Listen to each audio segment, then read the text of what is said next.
कुंडलिनी शक्ति जब जागृत होती है तो वह नीचे से ऊपर सभी चक्रों में गमन करती है और साधक को सभी चक्रों के अलग अलग अनुभव होते हैं। नेपाल से एक साधक ने पूछा है, what happens if kundalini stabilized in anahata chakra? क्या होगा जब कुंडलिनी अनाहत चक्र में स्थिर हो जाएगी? इसको समझने के लिए सबसे पहले आपको अनाहत चक्र की मूल प्रवृत्तियों को समझना होगा। अनाहत चक्र ऊपर से भी चौथा चक्र है और नीचे से भी चौथा चक्र है। अनाहत चक्र ऊपर से 3 चक्रों और नीचे से भी 3 चक्रों को जोड़ता है। इसलिए इसकी ठीक ठीक स्थिति को दर्शाने के लिए 2 त्रिभुज आपस में एक दूसरे को काटते हैं। एक त्रिभुज ऊपर की तरफ ऊर्ध्वगामी गमन करता है तो एक त्रिभुज नीचे की तरफ अधोगामी गमन करता है। तो यह चक्र 6 चक्रों की खूबियों वाला चक्र है। यह ब्रह्मांड की ऊर्जा को सोखता है। वेदांत में इसे हृदय गुफा कहा गया है। इसमें एक गहराई होती है, इसलिए यह पूरे ब्रह्मांड के सेंसेशन और वाइब्रेशन को अपने आप में समा सकता है। सबसे बड़ी बात यह है कि इस चक्र में स्वयं परमात्मा रहते हैं और ऐसा वर्णन मिलता है कि परमात्मा ही ब्रह्म है, परमात्मा ही आत्मा है। तो अनाहत चक्र कर्मकांडियों का क्षीर सागर, तो यही अनाहत चक्र वेदांतियों का हृदय गुफा है। तो यही अनाहत चक्र ध्यान के साधकों का अनाहत चक्र है। कुंडलिनी के 7 चक्रों में से साधक केवल 6 चक्रों की ही बात करते हैं। वे अधिकतर 6 चक्रों, सहस्त्रार चक्र, आज्ञा चक्र, विशुद्धि चक्र, मणिपुर चक्र, स्वाधिष्ठान चक्र और मूलाधार चक्र की ही चर्चा करते हैं। उनसे संबंधित अपने अनुभवों को शेयर करते हैं। लेकिन अनाहत चक्र के बारे में बहुत कम साधक ही अपने अनुभव शेयर करते हैं। अनाहत चक्र से संबंधित अनुभव ध्यान की दुनिया में बहुत ही दुर्लभ है। क्या होता है जब कुंडलिनी ऊर्ध्वगमन करते हुए अनाहत चक्र में पहुंचती है? पहली बार कुंडलिनी जब अनाहत चक्र में प्रवेश करती है तो यह एक सुंदर देवी के रूप में प्रकट होती है। यह एक त्रिभुज के भीतर कमल मुद्रा में आसीन होती है।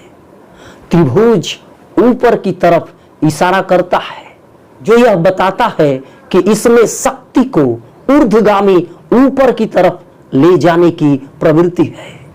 कुंडलिनी शक्ति जब अनाहत चक्र में प्रवेश करती है, यह साधक को उसके अस्तित्व के उच्चतम तल में ले जाती है और वह उसको हृदय के 12 गुणों से संपन्न बनाती है।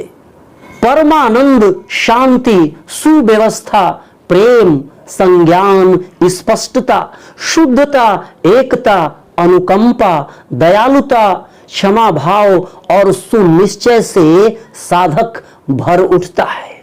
इस चक्र में कुंडलिनी शक्ति सफेद साड़ी में बिल्कुल शांत और स्वयं के भीतर केंद्रित होती है।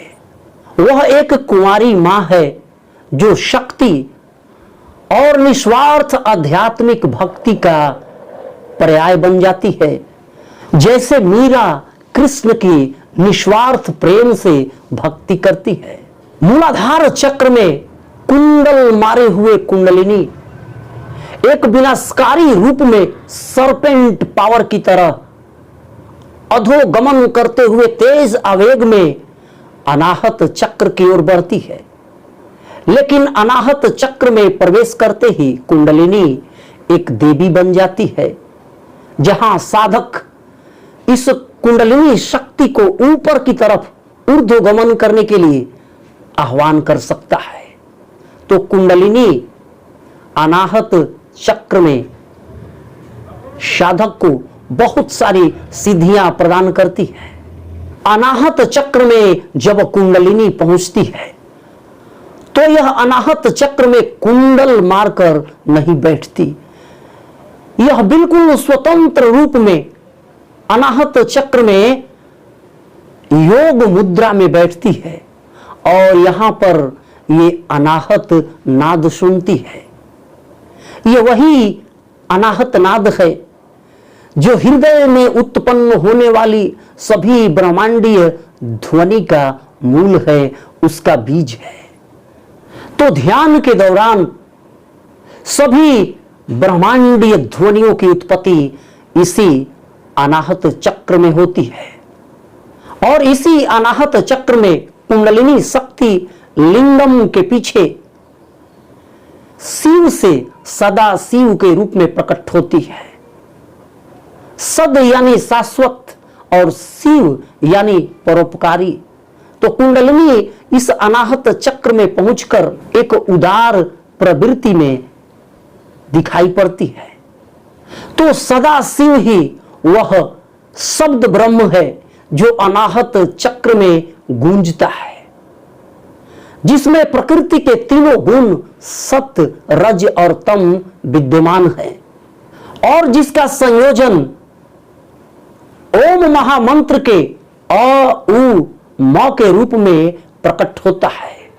तो कुंडलिनी शक्ति जब साधक के अनाहत चक्र में पहुंचती है तो उसे ऑटोमेटिक ही ओम महामंत्र सुनाई पड़ने लगता है।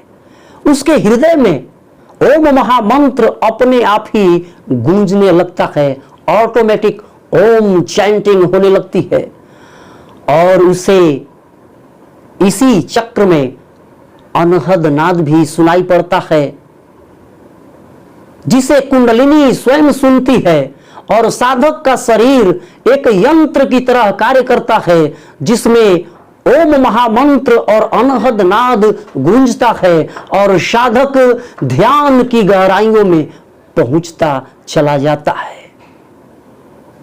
तो जिस प्रकार सहस्त्रार चक्र में कुंडलिनी शक्ति का एक अंतिम सफर होता है, कुंडलिनी शक्ति जब सहस्त्रार चक्र में पहुंचती है तो कुंडलिनी जागरण की एक परिपूर्णता की अनुभूति होती है।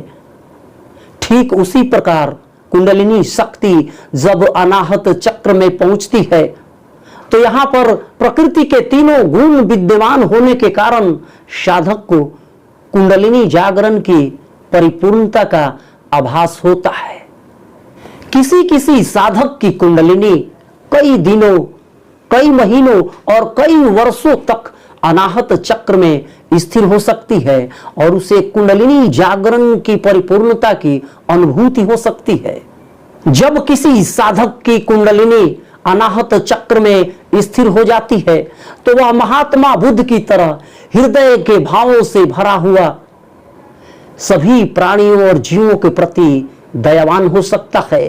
तो वह कभी कभी कठोर और क्रूर अंगुली माल दानों को भी मानव बना सकता है। जैसे भगवान कृष्ण कभी गोपियों के साथ रास रचाते हैं, कभी बांसुरी की धुन पर उन्हें थिरकाते हैं, तो कभी महाभारत के मैदान में सुदर्शन चक्र भी चलाते हैं।